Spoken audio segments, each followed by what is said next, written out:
How did you learn they were dead? Wendy's mother had gone out into the woods looking. She just knew something wasn't right. She said, I went to bed that night, I got up and they were gone. You gotta get your game face on and get to work and try to figure out what happened to them.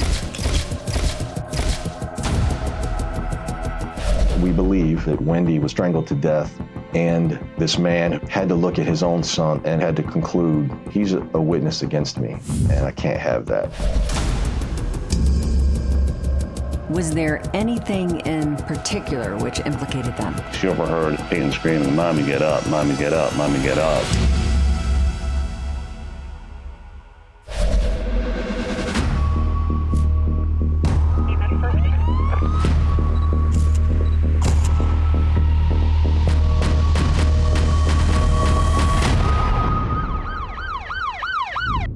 Hi, I'm Nancy O'Dell. Today's Crime Exposé takes us to Talmadge, Ohio, where a single mother and her 5-year-old son suddenly disappeared from their apartment.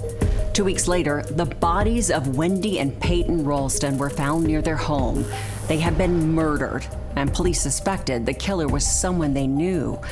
As investigators looked at those close to Wendy, her checkered past included numerous lovers and sugar daddies that she leaned on for money. The pool of potential suspects was immense, taking investigators through twists and turns to catch the killer.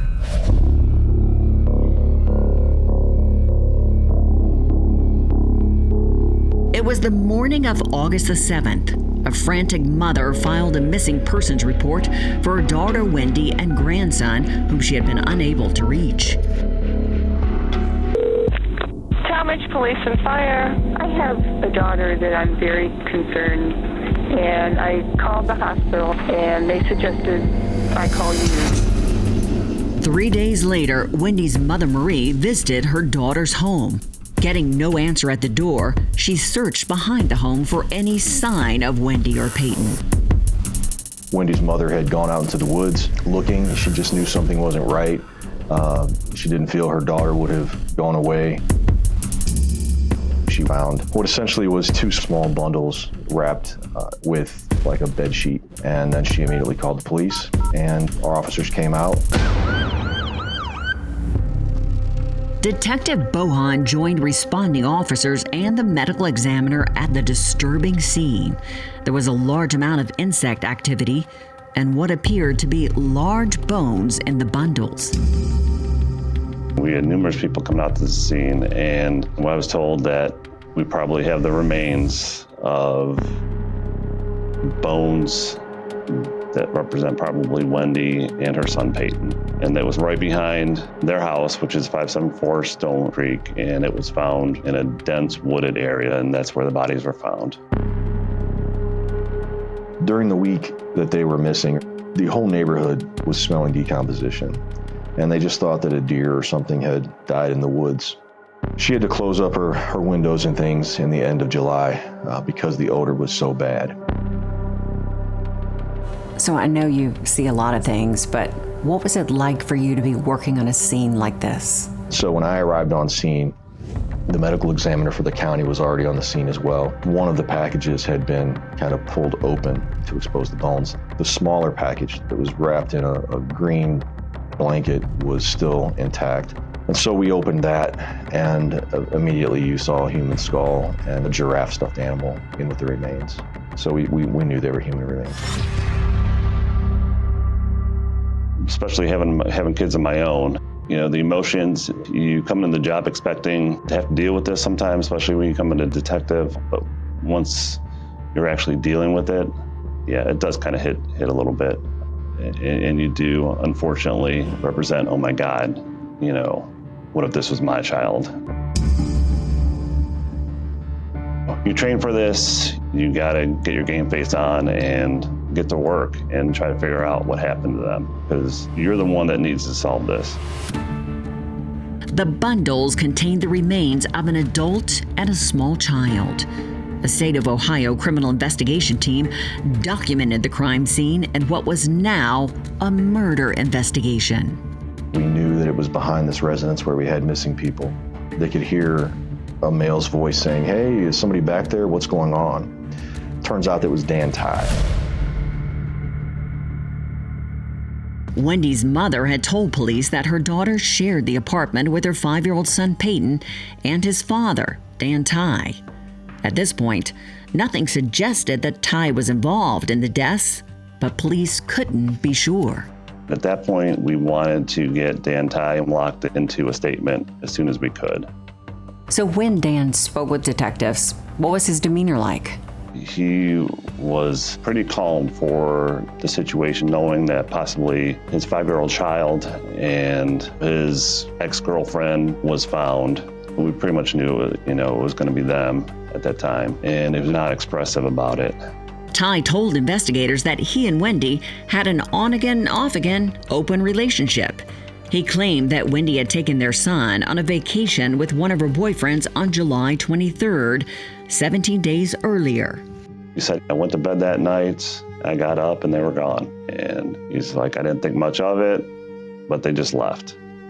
He was talking a little bit about Peyton, but mostly his conversations were all about these other men and check her phone records and check her computer records and look at her bank accounts. While detectives continued the interview, the medical examiner team documented everything that may have been in contact with the deceased.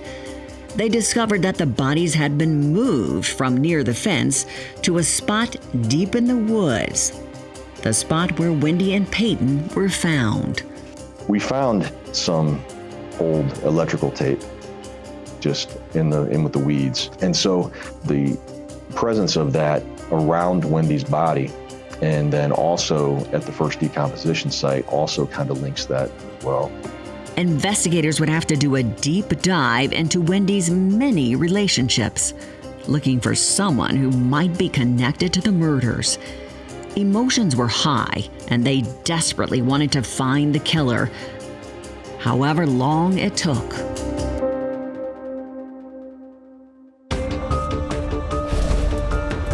She overheard Peyton screaming, "Mommy, get up, Mommy, get up, Mommy, get up."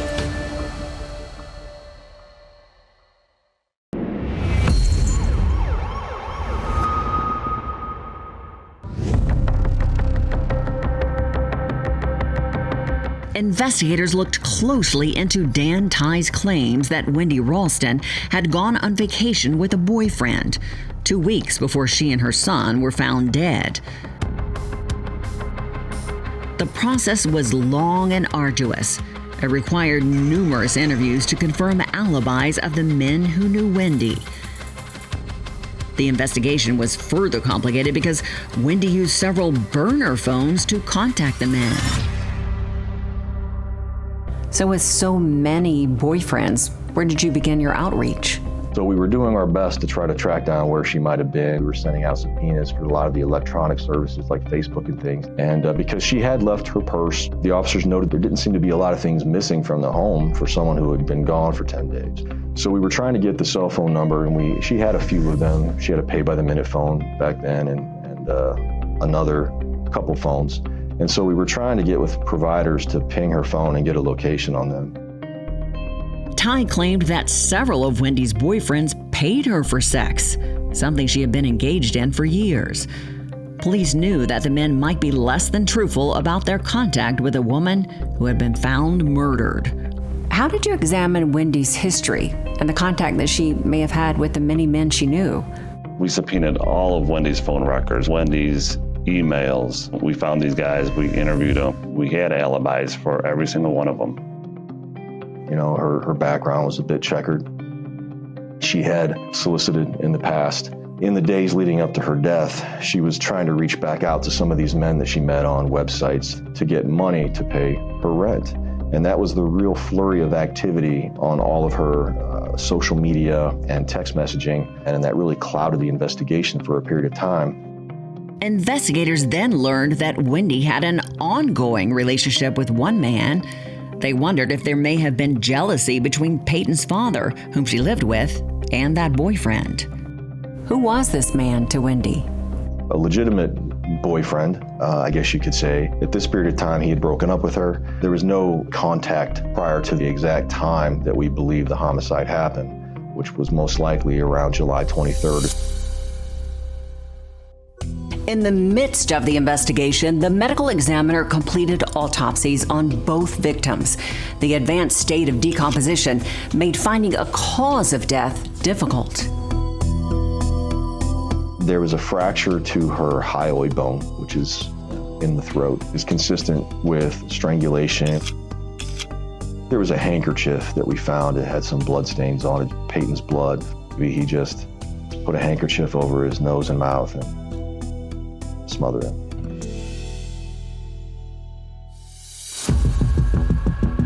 Investigators then discovered information critical to the timeline of when Wendy and Peyton were last heard from on July 23rd. What was the last communication anybody had with Wendy?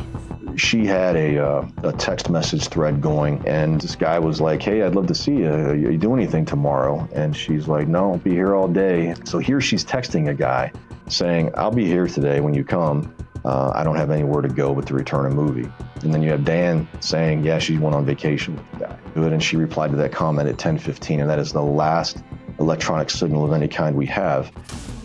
One neighbor overheard at 10 o'clock in the morning, Peyton screaming, "Mommy, get up, Mommy, get up, Mommy, get up," for a couple minutes. We're talking about the day that it happened, the 23rd. The information casts doubt on Dan Ty's claim that Wendy and Peyton went on vacation around this date. The very next day, as a data burst was received by her phone, and cell towers could triangulate the location, and it was right behind 574 Stone Creek. 2 weeks later, we start finding pieces of that cell phone that had pinged. Police began to narrow their focus on the man who was most closely tied to Wendy and Peyton Ralston.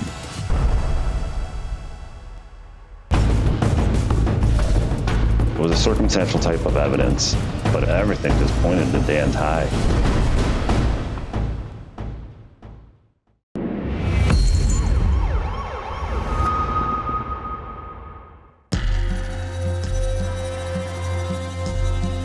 Having fully vetted the alibis of men who knew Wendy Ralston, including some who paid her for sex, police were now back where they started, with her live-in boyfriend, Dan Ty. Wendy's mother and neighbors described a volatile relationship that included incidents of domestic violence. It was very different from what Dan Ty told police. His story wasn't adding up, and the forensic information that we were getting was still plotting pieces of evidence in that location, and the neighbors were still testifying to what was going on around that time. Every piece of this evidence, every testimony from a neighbor or a witness, put them together in a timeline and then compare them to Dan's version of events. And it became very clear once we were able to gather all of this information, filter it out, and compare it to his story, that he was lying. It was a circumstantial type of evidence that really we had to build up around this case. Was Dan Ty the person of interest right from the start? Of course he was. But we did not want to make a mistake and arrest him too soon without us investigating it. So we put every piece of the puzzle together, which took us some weeks. I think we knew Dan Ty was the main suspect. Detectives then discovered a smoking gun that tied the victims to Ty, as well as incriminating evidence that would help investigators build a case against the killer. On top of the refrigerator in the home was a multi-pack of electrical tape. A forensic analysis from that roll of tape in the home matched one end of the tape that was still around Wendy's body or her remains. The other end of the tape around Wendy's remains matched the tape that was found at the first decomposition site. So her body is linked via trace evidence to the first decomposition site as well as the roll of tape in the home. If the killer wasn't Dan Ty, then the killer would have came out, killed Wendy and Peyton, moved their bodies up into the woods, and then came back into the house and put the electrical tape back on top of the refrigerator. It was great evidence. Hoping to get Ty to tell the truth about what happened to Wendy and Peyton, detectives Bohan and Chochola pressed him to take a polygraph. He took the polygraph, so what were the results? The polygraph examiner basically told him that you failed miserably and you have something to do with these deaths and you might as well tell us what happened. And Dan just said, I want a lawyer. When we went back outside, his first question was, so do I go to jail now? And we said, no, you're not going to go to jail. We just got to find a place for you to stay. We had more work to do as detectives. Investigators still had a lot to do before they could present the case to a grand jury, including filling in the blanks of what happened on July 23rd. So what do you think happened between Ty, Wendy, and Peyton? My best guess would be that somehow, whether he started it or whether she started it, another fight took place, and whether he intended to or whether he did what he had always done, physically choke, strangle, and it went too far, we don't know, which prompted Peyton to do the mommy get up, mommy get up, mommy get up. My best guess would be that Wendy was strangled to death, and at some point in time, this man had to look at his own son, this 5-year-old boy, and had to conclude, he's a witness against me, and I can't have that. Peyton saw him strangle Wendy, kill her, and now he had to do something about it. Smother him.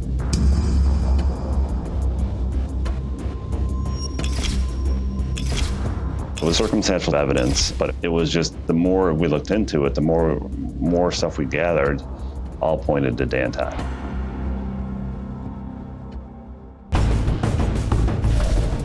31-year-old female, a 5-year-old boy that had their whole life in front of them that was taken.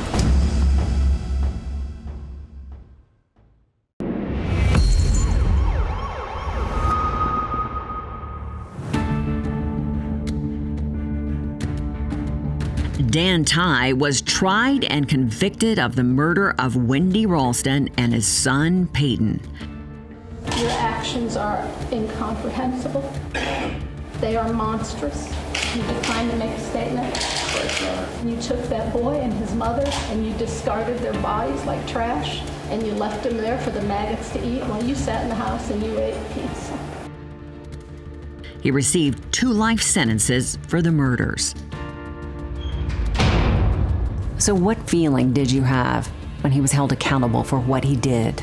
You're talking about a 31-year-old female, you're talking about a 5-year-old boy that had their whole life in front of them that was taken. So obviously, it was very emotional. As with so many murder investigations, those closest to the victim are often the ones to fear. And this was true of Dan Ty. And now it's time for today's Safety Spotlight. The tragic murder of Wendy Ralston and her young son Peyton at the hands of her ex, Daniel Ty, demonstrates how domestic violence can escalate to murder. Unfortunately, this scenario isn't entirely uncommon. In the vast majority of intimate partner homicides, there had been times of physical abuse before the murder. If you notice changes in behavior, for instance, an escalation of anger, unfounded accusations, or withdrawal from the family, these are red flags that should not be ignored. Trust your instincts and seek assistance. If these signs are warning you there's a problem, believe them. If you are the victim of domestic violence, you're not alone. There is help. Contact domestic violence shelters and support organizations. Seek professional counseling and understand the legal protections available to you, such as restraining orders or protective orders. And especially when children are involved, call the police or the National Domestic Violence Hotline at 1-800-799-SAFE. I'm Nancy O'Dell. For all of us here at Crime Exposé, please join us next time and stay safe.